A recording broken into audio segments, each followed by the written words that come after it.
Weekly Advisor Movements 3 September 2020. Well, it was a massive week in advice with the IOOF purchasing MLC advice.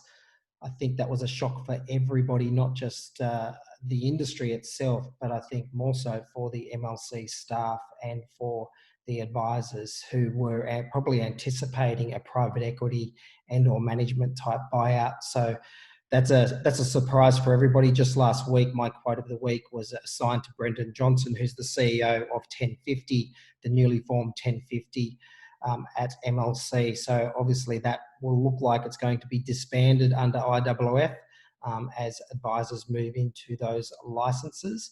I just encourage anybody at the moment in terms of licensees and looking at licenses or thinking about switching. If you actually haven't gone on to the Advisor Ratings website and claimed your profile, I'd encourage you to do that, because we are aware that licensees are looking at Advisor Ratings profiles and for onboarding purposes and for due diligence checks. So just a shout out in that respect. Straight into it, left the industry. We had 32 advisors leave the industry, or net advisors leave the industry this week.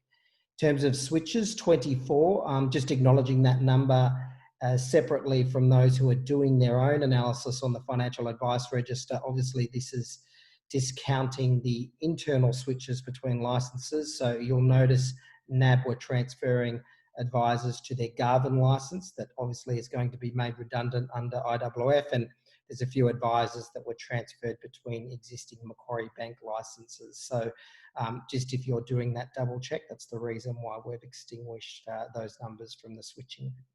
And joined a record number actually since I started broadcasting, 5 advisors. So that's great news, I think, relatively, when you compare it to previous weeks. Shout out to a couple of those switches. Anthony, here I am actually, that's why I'm wearing my hat. I'm in the Gold Coast. Aspire Private Wealth Group started up his own license. David Vandenberg, Hunter Green to Adrian's, and Devon King, Sentinel Wealth to Synchron, Don Trapnell's Synchron. So congratulations, guys, for making the switch. Top gains for the week: Aware Super, the newly branded Aware Super from First State Super and the Vic Super merger. So we had 12 advisors returning back into that brand that had left from Vic Super. Financial Services Partners, 3 advisors joining that group. We know that that license is actually going to be made redundant. So the 146 advisors left in that group will need to be transferred across the broader IOOF group. And Fortnum Neil Younger's group, 2 advisors there, a doubling since the last sort of 18, 19 months or so. Top losses: Taylor Collison, 8 advisors, AMP, a net loss of 6, down to now 984. Matthew Rose, Count Group, lost 5, down to 257.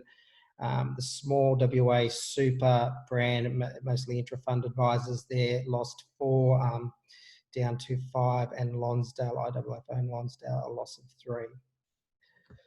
I guess the quote of the week I can't go past Renato in terms of the advice model. In terms of quote of the week, I can't go past Renato. The model of the past is broken, and broken quite badly in our view. Of a lot of those advice businesses that were part of the banks were losing money hand over fist.